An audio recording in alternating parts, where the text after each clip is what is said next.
I can't make like I gotta figure out how to make the X screen bigger. Let's listen to this little girl's testimony, and then let's go over to the news and see how the news described what had happened.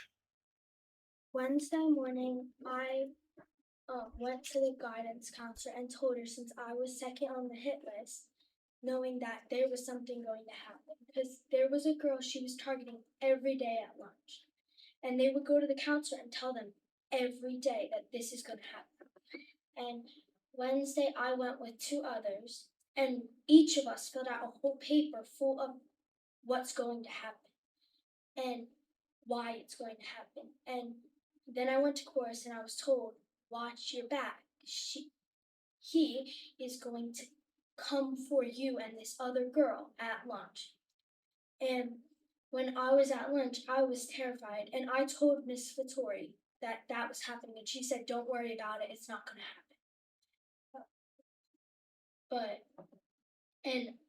Early that morning, I was told I was not going to see Mel for the rest of that week. But I was in lunch, and all of a sudden I just hear all this screaming and everybody running. And I see Mel running in after somebody, and everyone's screaming and running. But the girl who got attacked didn't see it because she was face backwards. And all of a sudden you just hear these terrible, like, loud bangs of the Stanley bouncing off her head. And then you see Mel grabbing her hair and hitting her against the table and just repeatedly hitting her with the Stanley. There was blood going everywhere. I was the table right behind, and all you see is blood everywhere. And it was just, and then you say in your email that it was 8 minutes, but we timed it, it was 28 minutes. And we had to sit in there and watch them clean up her blood off those tables and ground. And we had to watch them take her out with blood dripping down her face. And I will never forget that. And laying in bed last night, I just kept repeating it in my head, and we shouldn't have had to sit there and just like watch that, like watch them clean up her blood with the mop. Watch her repeatedly yelling that I'm gonna murder you and just hitting her with a Stanley. And I don't get how, like, you couldn't have stopped it. It was 5 hours from when I told you it was gonna happen and when it happened. It was 5 whole hours. I don't get how you couldn't have stopped that. And how Miss Vittori said, don't worry, it's not gonna happen. We have her under control. But clearly you didn't. You have her under. What is this? Mel? Hold up. What is this? Why does they keep? Wednesday morning, I went to the Hold on. A male who identifies as transgender brutally assaulted a female student in Pembroke, Michigan. And Pete, one girl who said she was second on the hit list told the school board that she had begged for help hours before. Two others. What in the? Each of us filled out a whole paper full of what's going to happen and why it's going to happen. And then I went to chorus and I was told, watch your back. Yo, I just saw the time. Is that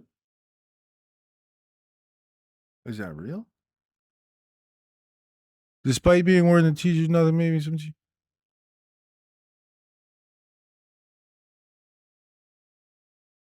Let's check. If it's real, it'll be on the news.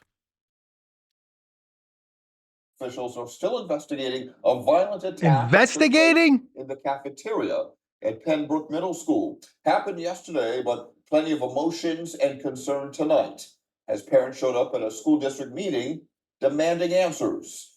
Action News reporter Brianna Smith has the story from Lansdale. I don't get how you couldn't have stopped that. A Pembroke Middle School student recounts the attack on a student in the cafeteria on Wednesday afternoon, despite warning a school counselor something was going to happen that day. All of a sudden, I just hear all this screaming and everybody running. And all of a sudden, you just hear these terrible, like, loud bangs of the Stanley bouncing off her head. Upper Gwinnett police say a 7th grader severely assaulted another 7th grader, causing her to get staples in her head and put on concussion protocol. We had to sit in there and watch them clean up her. Why are you not saying what the other person? Then take her out with blood dripping down her face, and I will The never no- forget. More than 50 people attended the North. Why are they all there? Because it was voicing their concerns, some through tears. As a parent, boy who's your worst 13 fear identifying as a female, you get that call from your kid and crying. then he hurts in someone, school, mom, or help. she hurts someone. I'm scared. I got a text that there was more blood than she had ever seen in her life. What are My we child doing? stayed home from school today and was up with nightmares all night. Oh, what are we and doing? Some parents say the alleged attacker just started school on Monday and had issues with other children. In a letter to parents, the superintendent denies the student was transferred to the school after being expelled for violent behavior at another school. The kids are traumatized Yo, by watching what happened. what are we One of the doing? things for us to get back to this place of prominence that, you know, we all dig our hands in and we just figure out what we need to do next. Hoping administrators make changes to protect students. This should not have happened, period. We're also collaborating with. But that's why you there, so it doesn't happen, and it happened on your watch. School What are district we leaders did not doing? I don't respond to get any it. of the I don't parents' get it. questions. They say the incident is under investigation. However, police say the accused student will likely face several charges, including aggravated assault. What is the accused student? You named the female. News.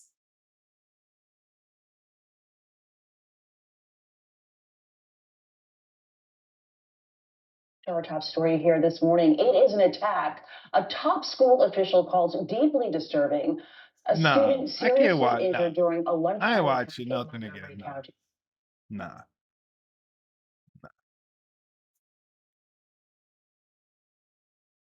You know what? I'm just gonna. That's it. That's it.